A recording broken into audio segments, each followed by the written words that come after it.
What's up? What's up? What's up, you guys? It's me again, LaShawn Bridges. Thank you for watching my YouTube channel. And for those of you who have not followed me yet, please follow me on YouTube weekly as I discuss with you guys politics and also our up-running Democratic presidential candidates of choice for the year 2020. Okay. Um, please subscribe weekly to my YouTube and also like my videos. And please feel free to comment. Any comments is welcome, and I will definitely respond as soon as possible. Okay. All right. Today, I'm going to discuss with you guys a candidate. Her name is Tulsi Gabbard. She's running for president, and I will compare her a little bit to my presidential candidate of choice, Andrew Yang. Okay. According to ballotpedia.org, Democratic Tulsi Gabbard, she's the representative from Hawaii's 2nd Congressional District in the United States House. She announced she was running for president on January 11th, 2019. In 2012, she became the first Hindu elected to Congress, and Gabbard was later assigned to Committee on Armed Services and Committee on Financial Services. During her campaigns, I feel she would give a diversity of ideas coming from an educated woman who desires to see change in ending unnecessary war and infrastructure. Okay, that's my personal opinion. Tulsi Gabbard has experience serving in the Hawaii House of Representatives and on the Honolulu City Council. She's well educated and she has a bachelor's degree from the Pacific University. In 2016, she endorsed Bernie Sanders for the Democratic primary, and she desires to break up big tech companies such as Amazon, Google, and Facebook. Comparing that to presidential candidate Andrew Yang, he talks about these same tech companies, Amazon, Google, and Facebook. But instead of what Gabbard wants to do, breaking up the companies, he wants to add a value tax to these companies. So there is a huge difference. Gabbard, she wants to break up the companies and create a legislation that will break up these companies. Andrew, he only wants to add a value tax so he can give some of this money back to the U.S. citizens of the United States of America.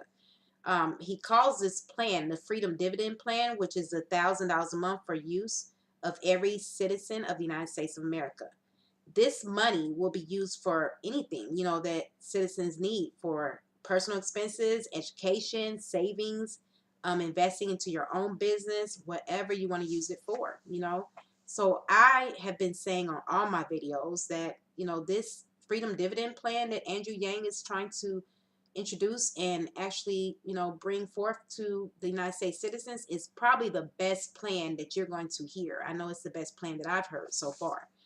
On ballotpedia.org, I found out also on May 7th this year, there was a fundraising email that Gabbard sent that criticized media coverage of her campaign. The email stated that Gabbard was taking on chicken hawks in both parties, in the corporate media and the military-industrial complex, who had drive us into the war for their own profit and power. Gabbard also later posted a video on Facebook criticizing President Donald Trump for consistently getting bad media because of his threatening words of declaring war and carrying out military action. She stated, "Who's next? Today, Venezuela. Tomorrow, Iran." So she's questioning Donald Trump of his declaring war on all these countries all the time.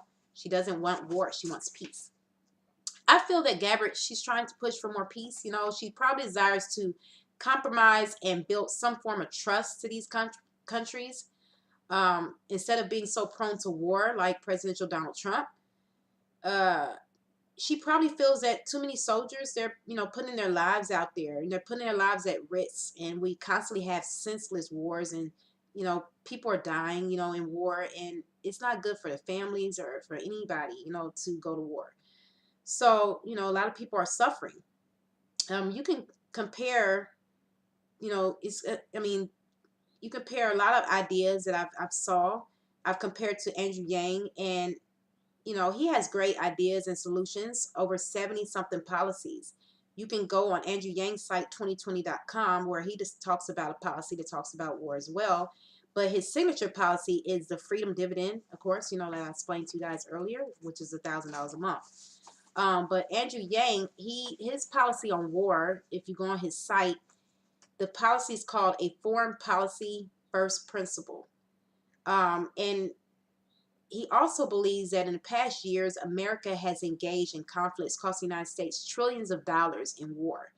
There's been huge sufferings in war from both soldiers and civilians, and extreme amounts of money have been spent on unnecessary war and has torn our infrastructure in the United States, leaving many citizens struggling and living from paycheck to paycheck. Yang feels that it's impossible to become a leader when you have no allies. I agree. You have to be able to build relationships with other countries. And if we're constantly having, to declare war on these countries, pretty soon we won't be able to build strong relationships with these other countries, which is not good. Um, he feels we need to, rebuild the relationships with the rest of the world, leveraging relationships. I agree. Yang is similar to Gabbart's ideas. They both share the idea that this country has suffered from senseless wars. The only difference is that Yang's 70-something policies are just, oh my gosh, they're awesome. I mean, if you go on his site and see his policies, he has some that are stating, for one, ending biting wars for corporate relocation is one of the policies. Preservation of public lands and water is another one. Timing of payments for small businesses, that's another policy. Data as property right is another one. Reduce wildfires, another policy. Control the cost of prescription drugs, another policy. Restoration of voting rights. And there's so much more policies that are on his site, yang2020.com. So you see, you guys, as I look on his site and I look at the policies and I read the policies, so far, in my opinion, I have not seen any uprunning Democratic presidential candidate so far that is topping Andrew Yang's 70-something policies. And he's not just having policies that he's listing on yang2020.com site. He is actually explaining solutions.